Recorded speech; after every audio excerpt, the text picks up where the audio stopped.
The humans were billions, tens of billions, a number that was so staggeringly high, Niarnenthep could not imagine those to live on 10 planets. No, 100 planets. How could a sapient species become so numerous? Did they reproduce so quickly? Was this a species of fast breeders that had become intelligent by some fluke? Because those were not supposed to be smart, never mind capable of space travel. This was not how this meeting was supposed to go. Nyar's body had tensed up since that reveal. These humans could be massively dangerous with their immense numbers alone, and they decidedly had a technological edge as well. Now she was glad she had so far been unable to disclose much information about her species. What she had shared so far was enough of a risk.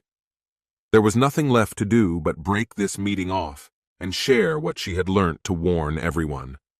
She had always thought that being afraid of the fast breeders was reserved to her non-sapient ancestors, but here she was, scared by numbers. I hereby stop this meeting because I desire to depart immediately. Please leave my ship and return to your own in short order, as I must remove the room you currently occupy.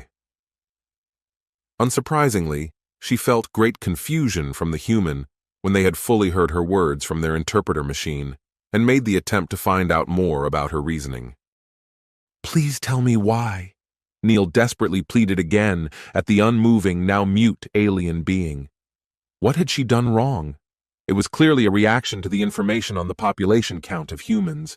But why would that cause this sudden change in behavior? I was just going well. She had gotten to see the amazing building abilities of the alien. After that demonstration, she was convinced that it would be able to build whatever it wanted using only its hands. The translator restated its last message. Please, leave.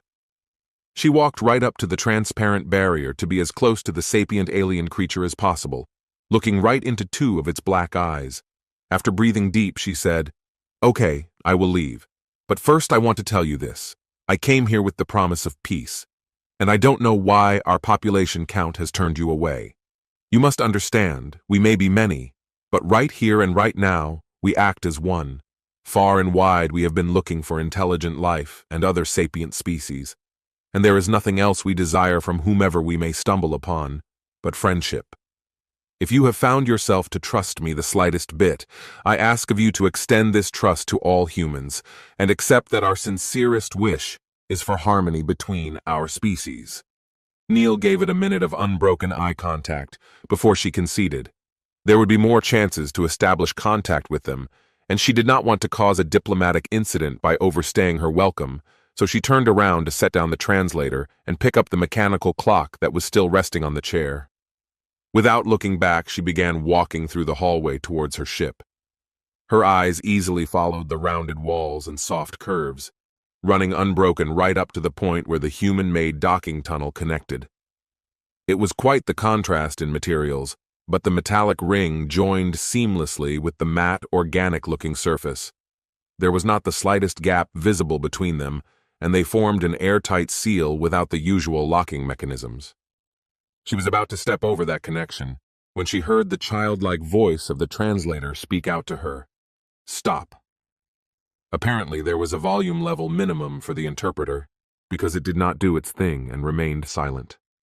Ambassador Neil turned and walked back into the meeting chamber. I am apologetic. The past made me fear.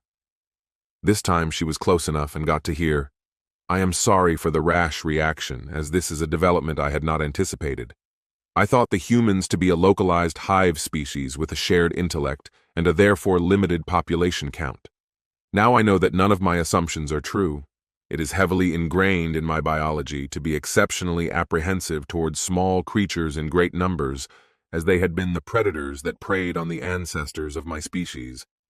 It is difficult to suppress the instinct to avoid becoming overwhelmed at all costs, and I seemingly was unprepared to handle an incident such as this. I know that my reaction was extreme and with little comprehensible reason, but I ask for reprieve nonetheless. The creature, 6 times larger than a human, somehow looked small at that moment.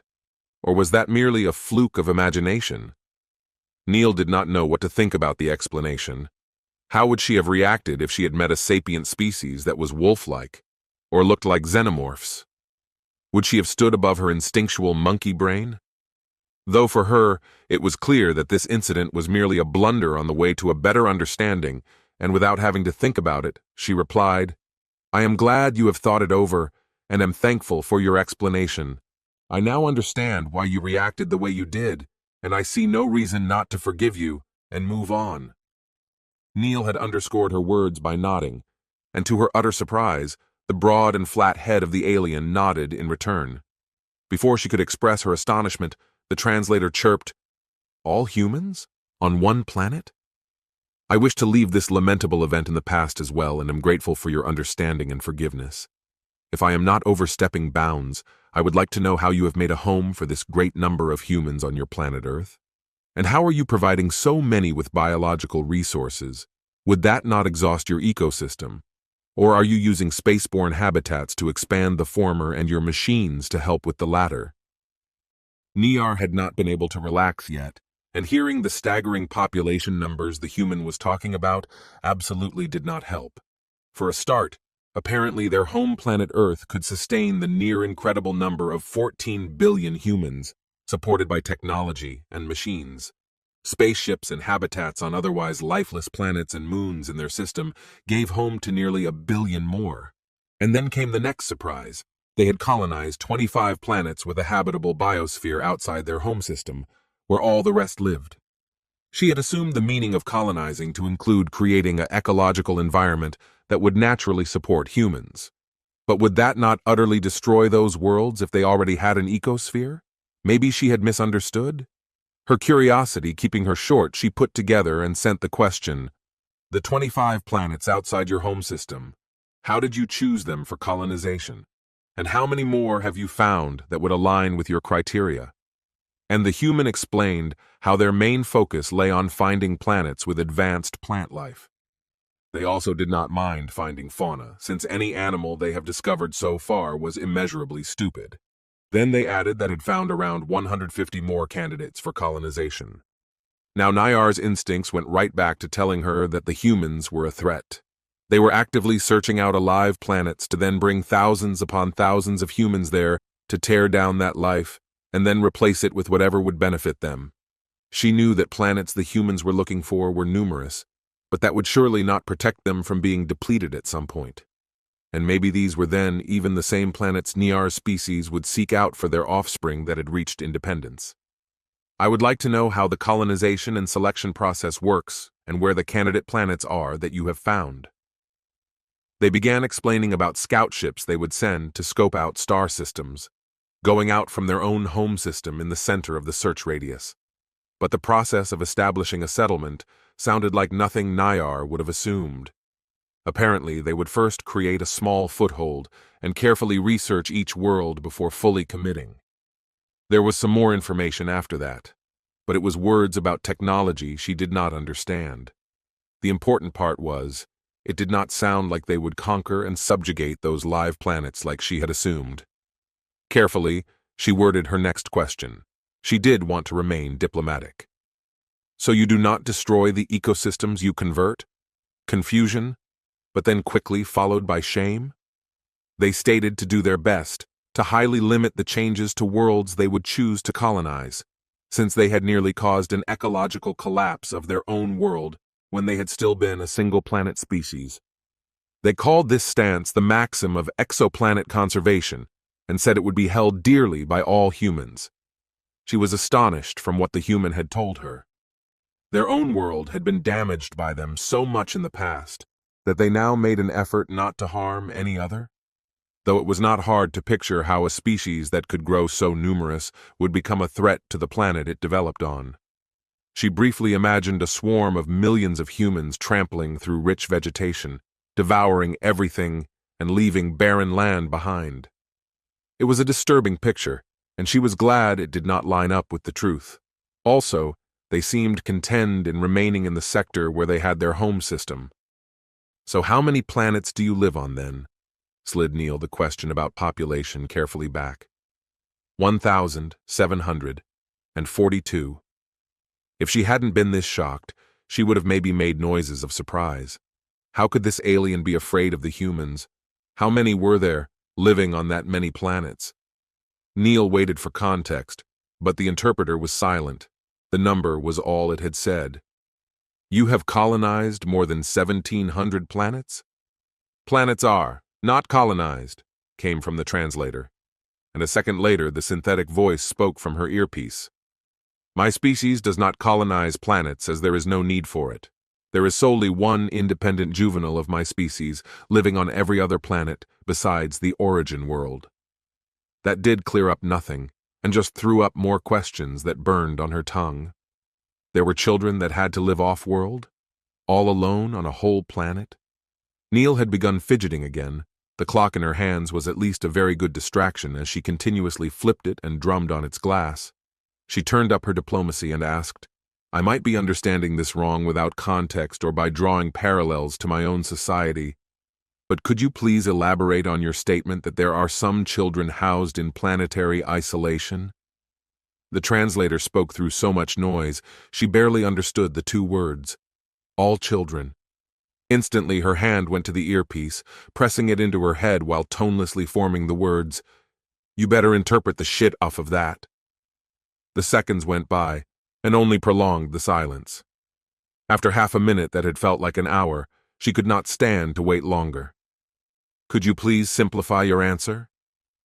Children need space to learn. The interpreter followed with, My species' offspring are given the space of a planet to learn and grow. It is essential for mental and biological development. I need more context to understand, Neil said while straining to disguise her bewilderment. Because human offspring are continuously supported by their parents and society while being nursed to full maturity. The alien did another one of its change of eyes by turning its head. Neil presumed this to be a sign of criticism. At least it very much felt that way. Maybe we should just start from the bottom, and you tell me how you conceive your offspring and how long that takes, she threw out, before quickly adding, and please keep in mind the limits of my interpreter. My children was intelligible but accompanied by a decent amount of distorted babble. A few seconds later, she got to hear the elaborated version. When I am biologically ready, I may freely initiate the involuntary movement of embryonic organ seeds that will gather in a fetal pouch that is located on my back. Over an average of 3,700 days, the organ seeds will mature and a full nervous system will develop. Then I will begin the teaching, while the dependent offspring encapsulates itself into a body and is sustained by my nutrient circulation system. After 4,000 to 4,300 more days, the offspring will be able to support itself autonomously, whereupon I will release it into a world where it will grow to full bodily and mental maturity. I have seen my 6 offspring successfully reach this stage and create means to leave their cradle world. The duration of that process is determined by the planetary environment and the juvenile, and may last from 18,000 to 24,000 days. Creating offspring is highly demanding in energy and mental capacity and is limited by my capabilities and the duration of the regrowth of the embryonic organ seeds, which will take 20,200 days. The clock slipped from her fingers and quietly hit the floor. Neil was only able to do a rough calculation in her head, but the time span the alien had mentioned for the birth cycle was something like 80 years from start to finish. And this being had claimed to have done this 6 times. The latter had actually shocked her more than the former. How old are you actually? Ambassador Neil sat leaning back on the swivel chair in a state of hazy stillness. She had already transferred the recordings and gave all the instructions she could think of about analyzing them to her point of contact. Now she was only waiting for the verification. On a side screen was pulled up the transcript of the dialogue before the break, and a compendium of information on the alien translator, but she did not have the mental capacity to read and understand either at the moment. Those last couple hours had felt like they've dragged on for at least a week, possibly because they had been filled with enough novelty for a lifetime. The voice from the console pulled her from her thoughts. I have successfully received the recordings. Do you have any other instructions? Not right now. I will disconnect then. Yeah, sure.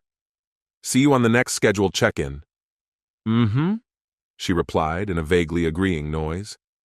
A few minutes passed before she got up to find the ship's automatic cooking station.